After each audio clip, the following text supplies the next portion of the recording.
오늘의 말씀 제목은 삼손과 들릴라, 그 타락의 근원이라는 제목을 가지고 말씀을 나눠보겠습니다.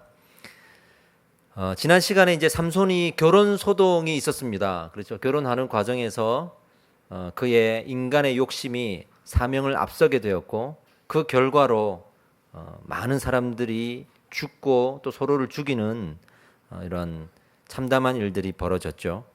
그 가운데 우리가 이 삼손이 나실인의 규례를 얼마나 가볍게 여기고 있었는가를 발견하게 되었고, 그가 라맛 레히에서 나귀 턱뼈로 많은 사람들을 죽일 때 그 죽임은 바로 타락과 제약에 의한, 복수와 원수에 의한 죽임이었죠. 하지만 하나님께서 긍휼을 베푸셔서 그 삼손을 돌보아 주셨고, 그런 삼손을 또 활용하셔서 블레셋을 계속 심판해 가셨던 이야기, 그 하나님의 긍휼이 함께 엔학고레라는 지역명으로 드러나면서 우리가 삼손의 부족함과 하나님의 크신 긍휼을 함께 나눠봤습니다.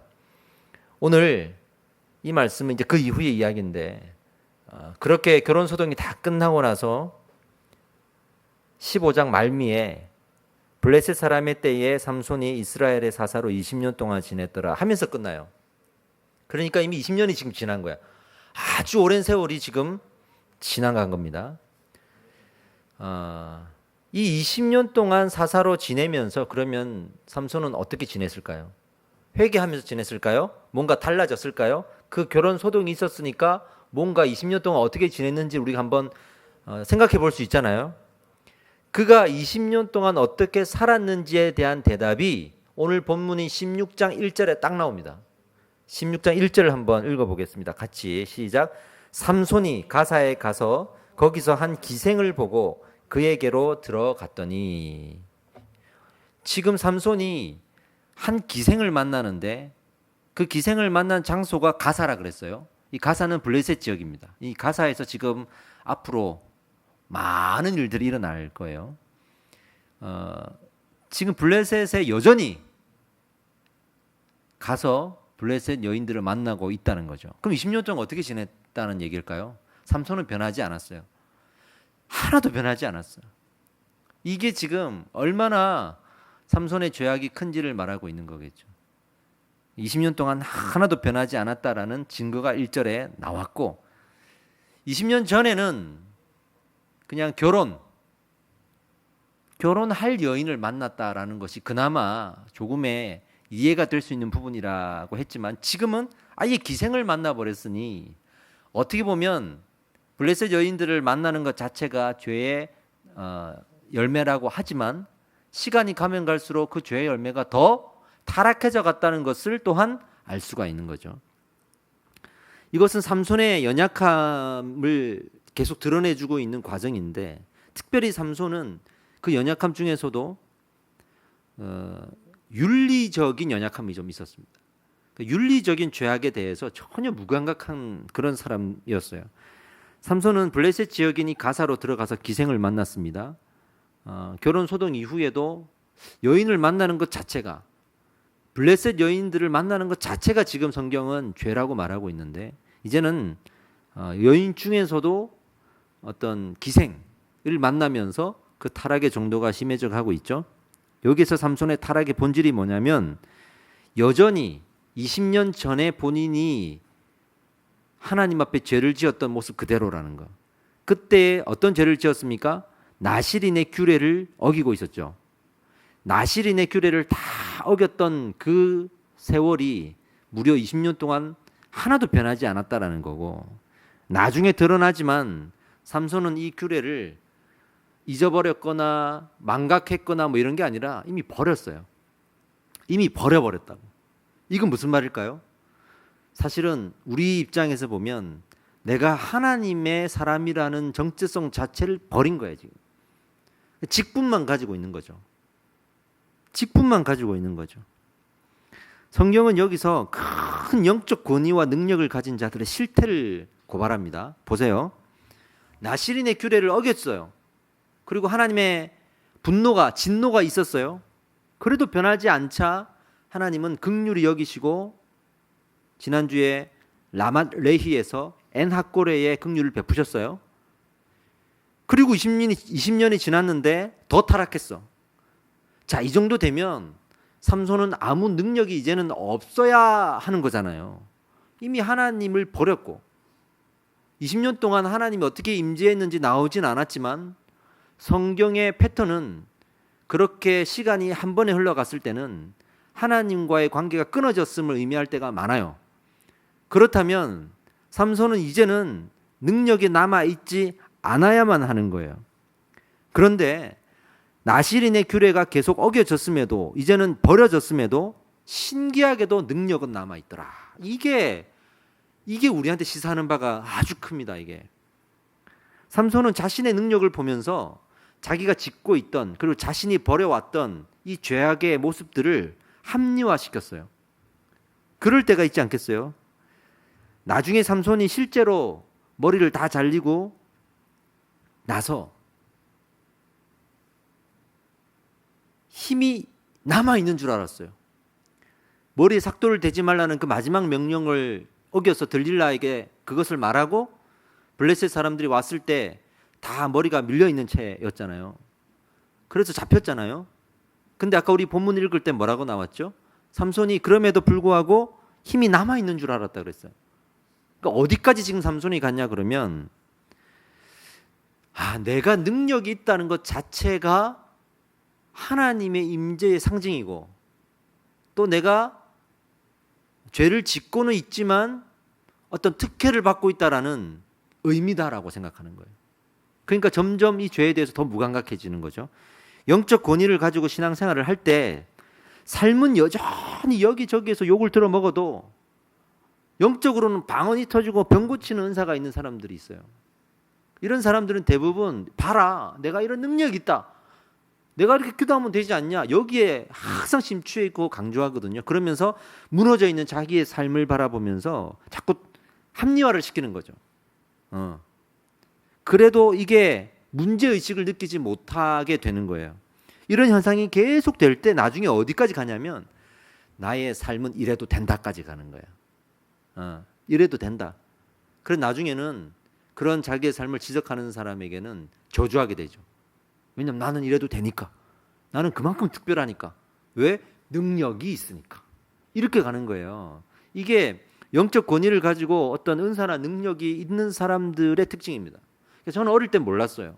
여전히 저도 그 능력을 보면서 그래도 저렇게 능력이 있는 분이다, 그래도 저렇게 은사가 있는 분이다, 그러니 저분은 특별하신 분이고 저분은 하나님께서 그래도 붙드신 분이다, 저분이 좀 연약한 건 있지만 그래도 저 능력을 봐라, 하나님께서 얼마나 특별하면 저렇게 세우시겠나, 이 생각 때문에 그분에 대한 어떤 경외함, 존경, 이런 것들을 가질 수밖에 없었거든요.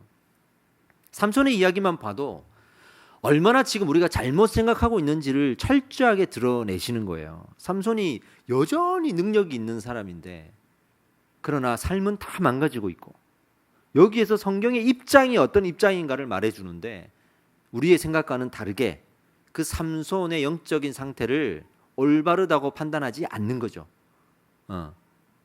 전혀 다른 거죠. 그러니 성경에서 하나의 원리가 툭 튀어나오는 거예요. 우리가 영적으로 어떤 권위와 능력을 가졌다 할지라도 그것만 가지고 그 사람이 하나님 앞에 바로 서 있다고 말할 수가 없다. 반면에 그거를 가지고 내가 하나님 앞에 바로 서 있다고 말하는 사람들이 많다. 요게 이제 툭 튀어나오는 거죠. 한 예를 들어 봅시다. 엘리 제사장을 생각해 봅시다. 여전히 제사장이었어요. 직분이 있고 또 기도의 능력을 가지고 있었어요. 그리고 영적으로 사무엘을 키워낸 사람입니다. 얼마나 큰 업적입니까?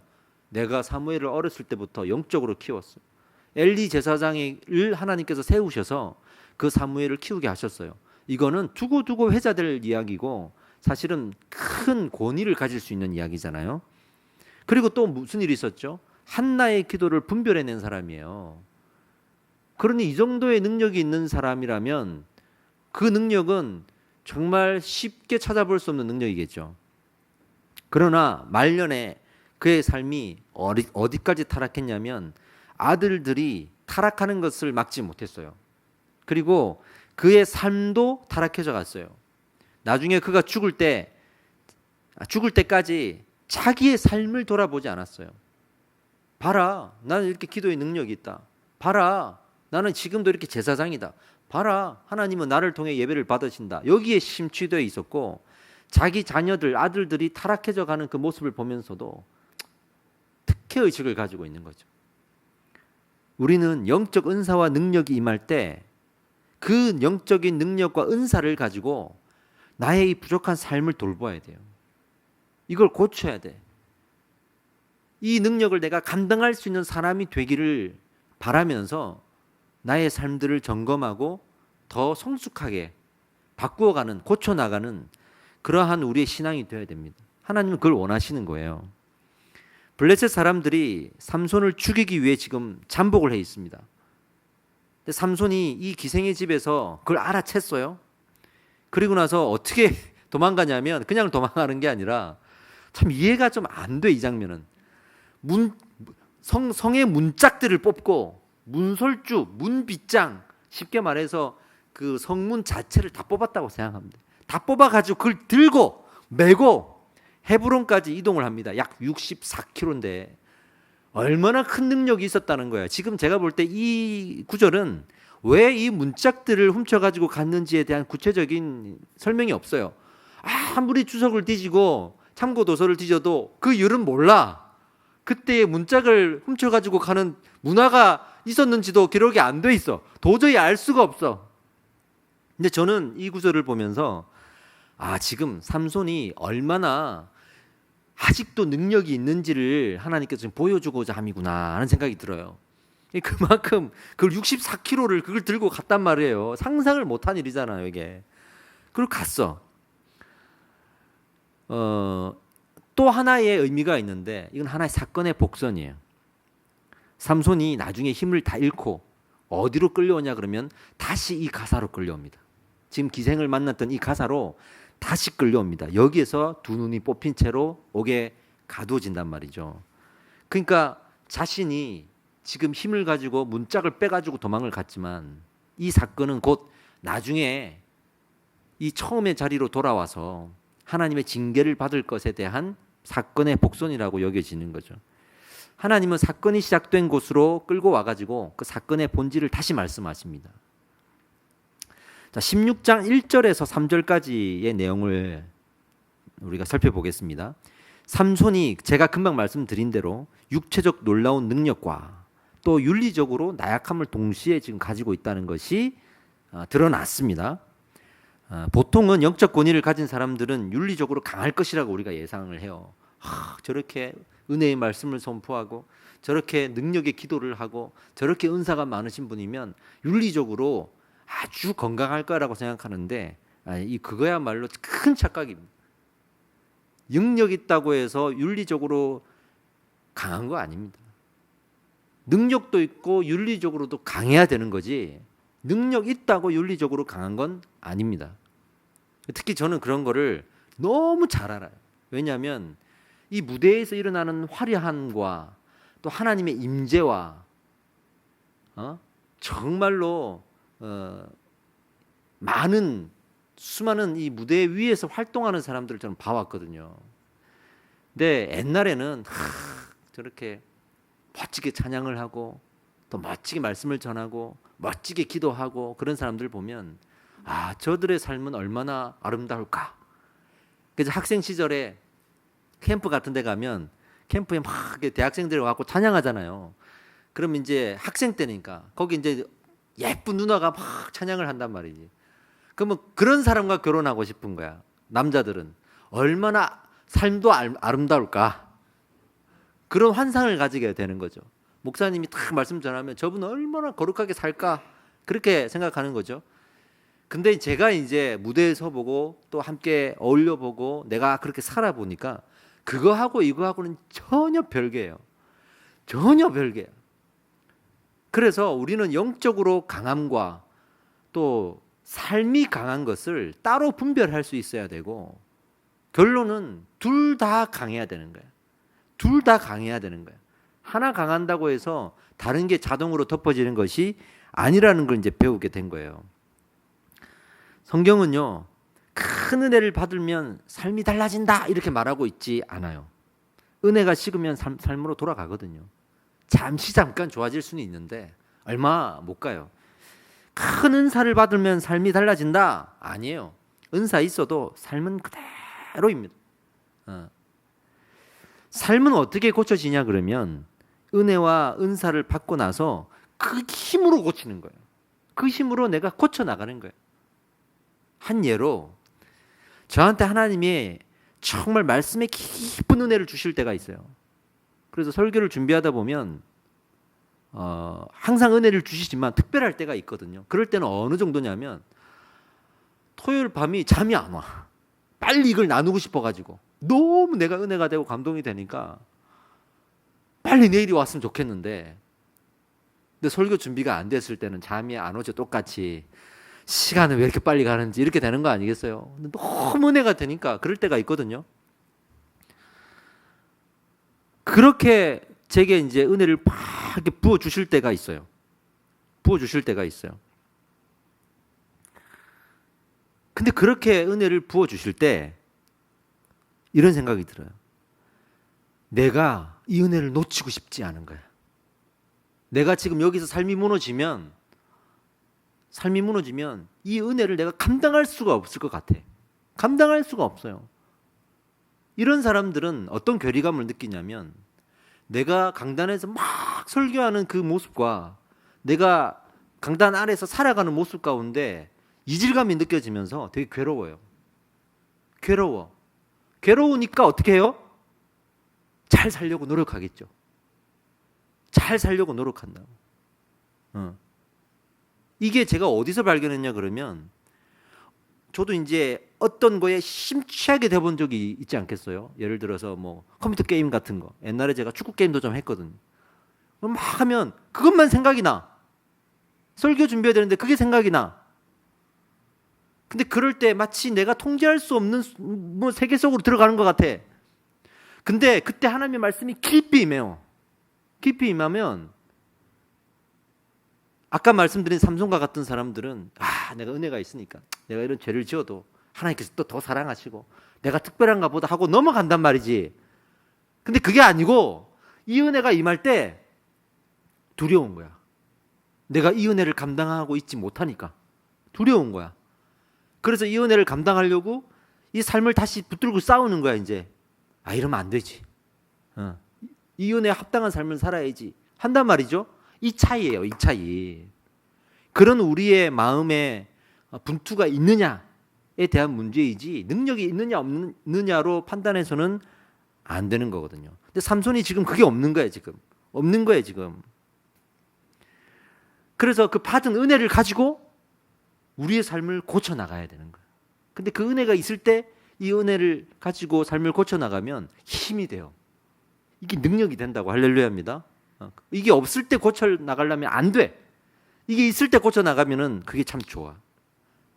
전도자 시절에 제가 주일날 찬양 인도를 하는데 내 삶은 완전히 무너져 있거든. 근데 찬양 인도만 하면 하나님 은혜를 막 부어주시는 거야. 막 성도들이 막 은혜 받고 막 목사님 잘한다 그러고 막 교만하게 막 그럴 때가 있었어요. 저도 주일날 그 11시 예배 때 그 찬양하면 막 작은 교회였지만 성도 할머니 권사님들 울고 막 끝나고 나면 손잡아 주시고 막 그랬다고 이쁨을 많이 받았어요. 근데 어느 날 내가 막 눈물이 쏟아지면서 이 상황이 너무 싫은 거야. 나는 여전히 그냥 내 삶은 엉망인 것 같은데 찬양만 하면 막 은혜가 있는 거야. 어떨 때는 이런 마음도 있어요. 내가 막 더 타락하고 죄를 지었어. 그럴 때 더 은혜가 임해. 그 주에 더 은혜가 있다니까. 이상하다. 죄를 지으면 더 은혜가 있네. 그러면서 더 방탕하게 한번 살아봐. 그럼 더 은혜가 있어. 그 순간 그걸 즐길 때가 있어요. 내가 지금 영적으로 뭔가 사람들한테 막혀 있고 내가 은혜가 없어. 기름 부음이 있어야 되는데 내가 이렇게 찬양 인도하고 뭐 말씀을 전해도 옛날처럼 은혜가 없어. 어떻게 하면 은혜를 좀 더 내가 죄를 지어 봐야겠구나. 또 방탕하게 살아. 그럼 또 은혜가 있어 또. 그럴 때도 있어요. 요즘은 그렇지 않는데 그때는 그러더라고. 근데 어느 순간 그 마음의 괴로움이 막 터져 나오는 거야 이게. 너무 괴로운 거야 이게. 근데 지금 생각해 보면 너무 감사한 거죠. 그 분투가 너무 감사한 거잖아요. 그런 분투가 없었으면, 그 괴로움이 없었으면 나는 그 삶을 고치려고 노력하지 않았겠죠. 그냥 그 능력만 바라보고, 마치 그런 거 있죠. 마약 같은 거 하면 막 미친 듯이 사람이 능력을 행하잖아요. 막 작곡도 팍 하고 막 운동 선수가 막 그런 안 좋은 약 먹고 막 기록을 내고 막 이런 거. 영적으로도 그럴 때가 있어. 이게 하나님이 주시는 건지 사단이 주는 건지, 내가 분명히 확 타락했는데 그날따라 그 주간에 은혜가 있다니까. 사람들이 은혜 받았다 그러고 막, 이게 묘한 유혹이 있어요. 그걸 빨리 벗어나야 된다는 거를 알아야 돼. 빨리 벗어나야 되는 거야 이게. 지금 삼손이 그걸 못 벗어나고 있는 거예요 지금. 그 블레셋 사람들이 삼손을 죽이기 위해 이제 잠복했는데 그렇게 도망갔어요. 삼손이 이렇게 능력을 계속 가졌던 것은 하나님이 긍휼을 베푸시는 거예요. 빨리 그걸 깨달아서 돌아서라. 네가 지금 그 능력이 있을 때 네 삶을 고쳐야 된다라고 하는 하나님의 이제 긍휼이었던 것입니다. 근데 이제 삼손이 더 나아가서 이제는 블레셋 여인의 한 사람과 사랑에 또 빠지게 돼요. 두 번째 사랑이죠. 그게 바로 들릴라와 사랑에 빠집니다. 구체적으로 거론된 여인 중에는 세 번째죠. 처음에 이 두 명의 그 전의 여인들은 얼마나 이 삼손이 타락해 있는가를 증명해 주는 사람들이었잖아요. 세 번째 이 들리나는 그걸 뛰어넘어 가지고 이제 하나님께서 삼손을 버리실 수밖에 없는 근거가 됩니다. 블레셋 사람들이 들릴라에게 가서 돈을 줘요. 돈을 많이 줘가지고 저 사람 힘 못 쓰게 하는 방법을 좀 알아내라. 그러니까 들릴라가 돈을 받으니 거기에 넘어간 거예요. 이제. 그래갖고 밤마다 또 삼손에게 얘기합니다. 이 장면 어디서 많이 봤죠? 처음에 결혼식 하러 와가지고 수수께끼 냈을 때 그 여인이 계속 와가지고 수수께끼 답이 뭐냐고 얘기했고, 결국 알려줬어요, 안 알려줬어요? 알려줬잖아요. 그러니까 삼손이 지금 같은 죄악을 반복해서 지금 짓고 있는데도 인지를 못하는 거야. 왜 우리 그런 거 있죠? 아마 제가 볼 때는 삼손이 모르지 않았어. 어딘가에 중독이 되고 어딘가에 빠져버리면 내가 알면서도 넘어가. 이 죄를 반복해서 지으면 안 된다는 걸 알면서도 반복해서 짓고, 내가 지금 이렇게 유혹을 받으면 내가 이렇게 넘어질 텐데 이렇게 넘어지면 안 되지 하는데도 넘어져요. 도박 같은 거 보세요. 하면 안 되는데 처음에 10만 원 했다가 100만 원 했다가 1000만 원 했다가 하잖아요. 그 모르고 그랬겠냐고. 알지만 통제를 못해서 그렇게 되는 거거든요. 그러니까 삼손이 지금 어떤 그런 패턴 속에 죄를 짓고 있는, 어떻게 보면 자기 통제를 잃어버린 모습이 지금 드러나는 거죠. 그래서 처음에 물으니까 삼손이 즐기듯이 얘기합니다. 나를 마르지 않는 새 활줄로 묶으면 힘을 못 쓴다. 이렇게 얘기해요. 이 새 활줄이 뭐냐면 당시 짐승의 내장으로 만든 줄이에요. 내장을 꼬아가지고 만든 줄. 이게 새 활줄일수록, 이제 막 만든 활줄일수록 질깁니다. 안 끊어져요. 그걸 자기를 묶으면 이제 자기는 이제 힘을 못 쓴다 이거죠. 그래서 이 여인이 들릴라가 잘 때 묶어가지고 이제 블레셋 사람들이 쳐들어온다라고 깨우니까 그걸 확 끊어버리는 거야. 거짓인 게 이제 드러났죠. 또 막 조르니까 두 번째로 방법을 알려줍니다. 이번에는 새 밧줄로 나를 묶으면 나는 힘을 못 쓴다. 근데 이 새 밧줄은 이미 본인이 그 전에 결혼식 소동이 있을 때 이제 굴 속에 도망을 갔잖아요. 그 블레셋 사람들이 전쟁을 하자고 쳐들어오니까 유다 사람들이 전쟁 안 하려고 삼손을 이제 묶어가지고 갖다 바치잖아요. 그 갖다 바칠 때 묶었던 줄이 새 밧줄이거든요. 그때 이미 삼손이 그걸 끊었어. 그 삼손이 지금 이게 가짜라는 거를 이제 암시해 주는 거예요. 그러니까 두 번째도 끊었어. 또 막 세 번째로 또 조르니까 세 번째에 또 얘기합니다. 머리털 7가닥을 배틀의 날실에 섞어서 짜가지고 나를 묶어라. 근데 이것도 사실이 아니었어요. 세 번을 속이는 거지. 자기 딴하는 어떤 죄가 유혹을 할 때 나름 이렇게 이리 치고 저리 치고 지금 해보는 거야. 뭔가 이 죄악의 어떤 중독 같은 거에 빠져본 사람은 이 말을 지금 이해할 거예요. 뭔가 내가 말하기 술을 마신다. 술 안 마셔야지. 그럼 누가 술을 마시다가 핑계를 대는 거야. 오늘 내가 몸이 안 좋고 약을 먹고 있고 뭐 내가 아내한테 지금 쫓겨나게 생겼다. 그러면서 막 이야기하면서 술을 안 먹어. 하지만 스스로 알아요. 이러다가 내가 넘어질 거라는 걸 알아. 그리고 나중에는 결국 가서 또 먹어. 이렇게 되는 거거든요. 거기 푹 빠져 있으면 그렇게 된단 말이에요. 계속된 요청에 진짜 방법을 알려줍니다. 이 방법은 뭐냐면 나시린 규례의 심장부였던 그런 방법이에요. 즉 머리에 삭도를 대지 말라. 삼손이 나시린 규례를 다 지켰고 버렸는데 사실은 머리에 손을 대지는 않았거든. 이것만큼은 안 했다 이 말이에요. 마치 이런 거죠. 우리가 신앙생활 할 때 나는 뭐 구원만 받으면 된다. 딴 건 다 버려도 된다. 하나님 버리고 뭐 교회 버리고 헌신 버리고 예배 버리고 다 버린다. 난 구원만 받으면 된다. 어디 가서 하나님 믿는다, 구원받았다 말만 하고 살아가지 세상 사람들과 똑같이 살아가는 것처럼 지금 이 머리는 안 민 거야. 그래도 이때 하나님은 삼손을 떠나가요. 그러니까 머리를 밀었기 때문에 삼손의 힘이 없어진 게 아니고 그 머리를 밀 때 삼손의 신앙 고백이 이제는 마지막 남은 그 하나가조차도 없어졌다. 이렇게 생각하니까 하나님 떠나버리신 거예요. 서두에 말했듯이 삼손은 그럼에도 불구하고 힘이 그대로 남아있는 줄 알았어. 참 어리석죠. 그래도 우리 신앙생활하면서 나 그래도 구원받았다. 하나님 믿는다. 이거 하나만 갖고 살아가는 거야. 그러다가 어느 순간에 하나님 없다 그러고 하나님 욕하고 그렇게 또 살아가거든요. 완전 불신자 됐죠. 그래도 자기는 지옥 안 갈 줄 알아. 에이 설마 하고 살아가요. 이게 토마스 굿윈의 이 청교도 서적들 중에 하나님을 믿는 사람들이지만 어둠 속을 걸어가는 상황들에 대해서 쓴 책이 있는데 거기에 보면 구원의 빛을 잠깐 비춘 사람들, 구원을 받지는 않았어. 구원의 빛을 잠깐 비춘 사람들은 그게 구원받은 줄 알고 살아가다가 나중에 구원을 가볍게 여기고 그래도 끝까지 나 구원받았겠지 하고 살아간대요. 되게 위험한 경우거든요. 그런 일이 있을 수 있고 구원을 받은 사람들조차도 그걸 가볍게 여겨가지고 불신자처럼 살아갈 수가 있다고 말을 해요. 지금 삼손이 어떤 경우인지를 우리가 분별하기보다는 삼손도 지금 그런 상황인 거예요. 지금 하나님이 떠났는데도 그걸 모르고 힘이 남아있을 줄 알았던 거예요. 그래서 20절 말씀에 내가 전과 같이 나가서 몸을 떨치리라 하였으나 여호와께서 이미 자기를 떠난 줄 깨닫지 못하였더라.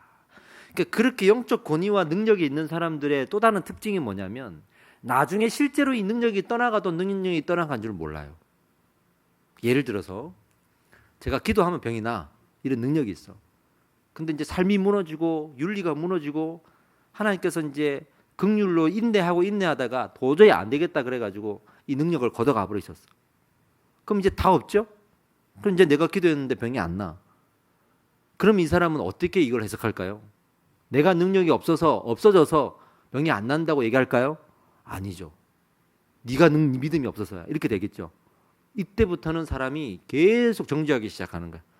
계속 정지하기 시작하는 거야. 그래서 능력이 있는 사람이 능력이 없어지면 공포정치를 하게 된다 이래요. 내 탓이 아니어야 하니까. 뭔가 기도해도 안 되거든. 뭔가 은사가 안 통하거든. 능력이 안 나타나거든. 그때부터는 이제 두려움을 이야기하는 거죠. 사람들이 믿음이 없고 사람들이 기도를 안 해서 그렇고 하나님 심판이 임하고 이렇게 가는 거야 이제. 이게 아주 보편적인 패턴이에요. 그런 패턴이에요. 지금 삼손이 능력을 잃어버렸어. 아까 엘리 제사장 얘기했잖아요. 엘리 제사장도 그가 죽을 때 어떻게 죽었냐면 의자에서 뒤로 넘어져가지고 목이 부러져 죽어요. 근데 그 죽을 때의 시점이 어떤 시점이었냐면 전쟁터에서 언약궤가 빼앗겼다고 보고를 받았을 때요. 하지만 그 언약궤가 빼앗겼다는 사실을 제사장으로서 듣고 마음이 힘들고 괴롭고 충격을 받았고 뒤로 넘어진 게 아니라 그 이야기와 동시에 자기의 아들이 전사했다라는 보고가 들려왔을 때 넘어져요. 그래서 지금 엘리 제사장의 마음이 어디에 가 있는지가 나타나는 거죠. 지금 그렇게 이 사람이 어디에 얼마만큼 타락했는지가 드러난 거예요. 삼손도 지금 이 능력이 없어졌는데도 여전히 능력이 있다라고 생각하는 것 자체가 그가 얼만큼 타락했는지를 나타내주고 있는 거죠. 결국에는 삼손이 두 눈이 뽑혀가지고 묶여가지고 힘을 잃은 채로 다시 기생을 만났던 가사로 끌려가서 옥에 가두어집니다. 옥중에서 뭘 했냐면 연자맷돌을 돌려요. 이 연자맷돌 제가 한번 설교 중에 언급한 적이 있어요. 옛날에 이 연자맷돌은 사람이 이렇게 손으로 이렇게 하는 맷돌이 아니고 큰 맷돌이라 말이나 소 같은 짐승이 이걸 돌리는 큰 맷돌이 있어요. 우리나라 조선시대에도 연자맷돌이 있었습니다. 소가 끌었죠 그거를. 아주 거대한 맷돌인데 이거를 삼손이 혼자서 끄는 거예요. 끄는 거예요. 처음으로 지금 돌아갔습니다. 기생을 처음 만났던 그 장면. 처음으로 돌아갔습니다. 이제는 능력마저 잃은 채로 인간 그 본연의 모습으로 돌아갔죠. 그때서야 깨달았어요. 자신이 가지고 있던 능력이 모두 하나님의 것이었음을 그때서 깨달았어요. 인간은 항상 빌려놓고 주인 행세하다가 다시 빼앗기면 아 내가 잘못했구나 하잖아요. 아담과 하와가 선악과를 먹을 때 다 자기의 것인 줄 알았어. 선악과도 그걸 먹으면 자기의 것이 되는 줄 알았어. 리더십 강의를 제가 하잖아요. 그 강의 안에서 어떤 내용이 있냐면 이 조직에서 이 팔로워들을 관리할 때 방법들이 있는데 첫 번째 방법 하나부터 10까지 무섭고 일방적이고 권위적으로 대해. 그러다가 한 번 잘해줘. 이런 방법이 있고요. 두 번째 방법 다 잘해줘. 그 어쩌다가 한 번 무섭게 해. 사람들은 어디에 더 반응을 잘할까요? 놀랍게도 1번 방법이 반응을 잘해요. 평소에 우리 상사는 저렇게 소통도 안 되고 일방적이고 자기 마음대로고 막 욕하다가도 한 번 탁 잘해주면 엄청 고마워하고 그래 열심히 해야지 이렇게 되는 거야. 근데 10번 잘해줘도 한 번 딱 화내고 무섭게 하면 실망해버려요. 저 정도밖에 안 됐어? 저런 사람인 줄 몰랐는데? 그러면서 오히려 이 결과적으로는 리더십을 점수로 매겼을 때 그 점수까지 도달하지 못하게 되는 거예요. 그래서 많은 리더들이 차라리 무섭고 일방적으로 하다가 한번 잘해주는 걸 택하는 거예요. 이건 인간의 본능이에요. 왜냐하면 경험치상으로 나오기 때문에. 그럼에도 불구하고 10가지를 잘해주다가 한 가지 딱 이렇게 내가 나를 세웠을 때 욕들어 먹을 줄 알면서도 그 두 번째 방법을 택하는 사람들은 어떤 사람들일까요? 그 사람들은 어떤 특징을 갖고 어떤 생각으로 그걸 택했을까요? 이 사람들은 리더십의 결과보다 리더십으로서 감당해야 될 본질을 붙잡는 사람이에요. 그러니까 내가 결과를 내야 돼. 이게 아니라 내가 리더로서 당연히 해야 될 일이야. 이렇게 생각하는 거죠. 길을 가다가 어떤 사람이 막 두드려 맞고 있을 때 그걸 누가 가가지고 구했어. 인터뷰를 해. 그럼 그 사람이 뭐라 그러겠어요? 당연히 해야 될 일을 했습니다. 이 상황에서 무슨 계산이 있겠습니까? 그냥 본능적으로 그랬습니다. 이러잖아요. 그러니까 이 두 번째 유형의 리더는 다른 생각이 아니라 그게 자기 삶인 거야. 그게 자기의 삶인 거야. 억지로 이렇게 한다고 되는 게 아니고. 그래서 두 번째로 가는 거지. 계산하는 사람은, 효과를 보고 결과를 보는 사람은 1번 방법을 택해요. 택한단 말이에요. 근데 군대에서 이걸 많이 느꼈지. 내 동기는 매번 두드려 패고 매번 욕하고, 그러다 어쩌다가 이제 PX 한번 데리고 가고 먹을 거 막 사주고 한번 쫙 베풀어주면 너무 고마워하는데, 나는 매번 잘해주거든. 안 때리고 욕 안 하고 조금 했습니다, 제가. 근데 어쩌다가 너무 화가 나고 집합시켜가지고 때린 것도 아니야. 실컷 막 그렇게 얘기하면 나는 나쁜 사람이 되어 있는 거지. 그런 걸 군대에서 많이 느꼈어요.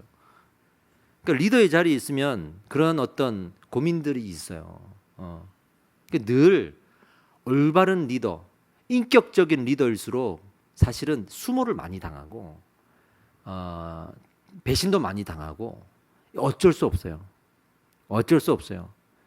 근데 이걸 뒤집는 방법이 있어.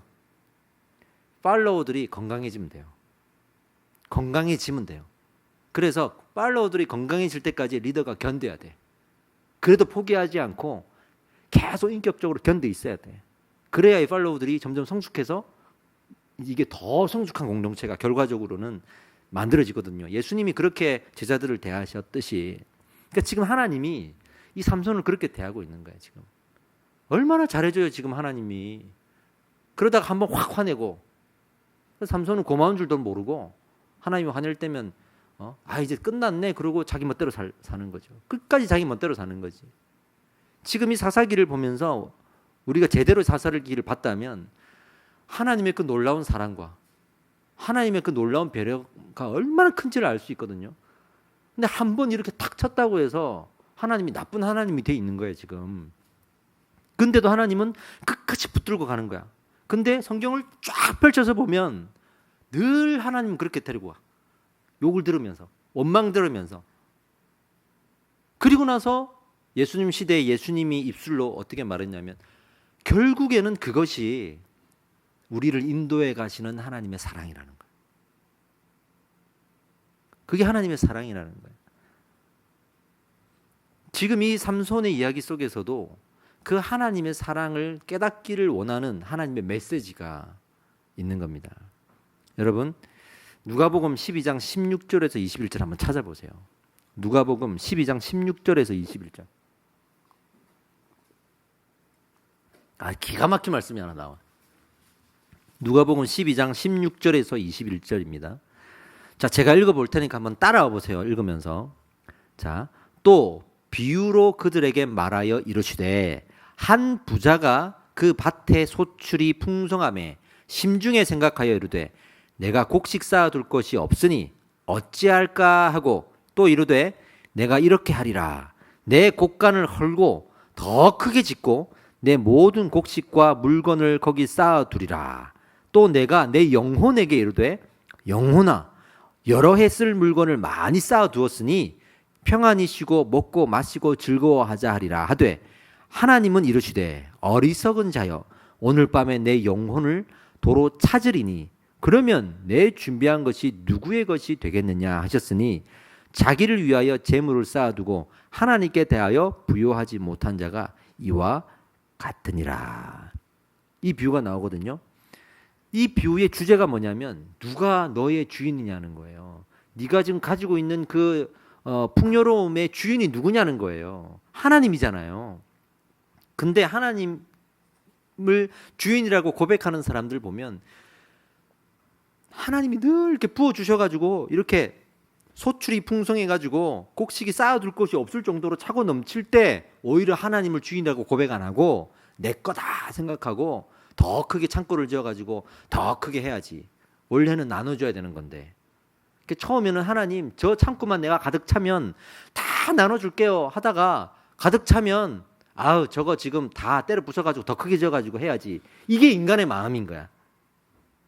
이게 인간의 마음이야. 근데 하나님의 것이라고 이야기하는 사람들은 돌아보니까 늘 못 살다가 한 번 하나님께 받은 이 사람이 바로 가난한 과부의 두 렙돈이죠. 우리는 늘 하나님을 그렇게 대하는 거예요. 근데 하나님은 이렇게 오늘 결론을 내리면 좋을 것 같아요. 하나님은 그럼에도 불구하고 어떤 사람을 찾으시느냐, 어떤 사람이 되길 원하시느냐, 하나님은 늘 부어주고 싶은 분이에요. 늘 우리에게 부어줄 때 그때마다 감사하면 되는 거거든. 그때마다 감사하고 그때마다 내 삶을 돌아보면 되는 거거든. 그걸 능력을 항상 내게 주시면 그 능력을 가지고 나를 어떻게, 내가 내 삶을 고치는데 어떻게 이걸 사용할까, 거기에 신경 쓰면 되는 거거든. 타고 다니던 차가 고장이 났으니 고치라고 돈을 줬으면 그 돈을 가지고 차를 잘 고치면 되는 거거든. 꼭 허튼 데 쓰니까 문제가 생기는 거 아니겠어요? 삼손에게 왜 능력을 주셨냐고. 블레셋을 심판하는 일에 너를 사용하겠다라는 하나님의 그 마음이 있으니까 능력을 주신 거 아니겠어요? 근데 그 능력을 가지고 삼손이 고마워하고 감사하지 않고 자기 하고 싶은 그대로 쓰다가, 그러면서도 나는 하나님의 사람이라고 믿고 살다가 결국에는 두 눈이 뽑혀가지고 옥중에서 연자맷돌을 돌리는 처지에 놓이게 되는 거죠. 지금 우리의 삶에 적용시켜야 됩니다. 우리는 어떤 감사의 제목들이 있는가? 내게는 무엇을 부어주고 계신가? 그걸 내 것으로 생각하고 내가 하나님 앞에 자랑하고 더 가지려고 그러고 그렇게 교만하게 살고 있지는 않은가를 돌아봐야 됩니다. 정말 우리는 약한 것이 조금 된다 싶으면 교만해지고, 조금 하나님의 은혜를 주시면 다 됐다고 생각하고 벌써부터 다 이루었다 이러면서 하산하려고 그래. 우리가 양육을 받는 것도 이제 제자반 들어가지도 못했어요. 우리가 배웠다고 말할 단계도 아니에요. 사실은 늘 겸손하게 더 우리가 배워야 된다 생각하고 그 모임을 사모하면 되는 거예요. 뭔가 하나님께 능력을 주셔가지고 내가 뭘 할 줄 알면 그거 가지고 어떻게 내 삶을 돌아볼까 하면 되는 거예요. 그렇게 살아가는 게 우리 그리스도인의 삶이 아니겠습니까?